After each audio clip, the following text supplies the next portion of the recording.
Daffodils by William Wordsworth. I wander lonely as a cloud that floats on high over vales and hills, when all at once I saw a crowd, a host of golden daffodils, beside the lake, beneath the trees, fluttering and dancing in the breeze.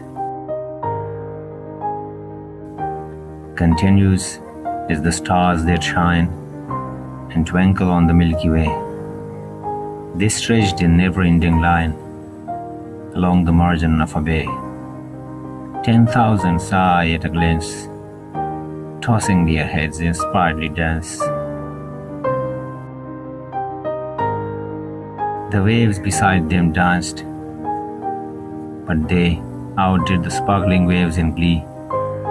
A poet could not but be gay in such a jocund company. I gazed and gazed, but little thought what wealth the show to me had brought.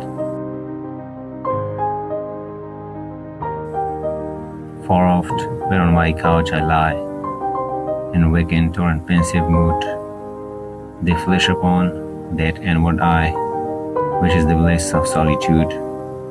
And then my heart with pleasure fills and dances with the daffodils.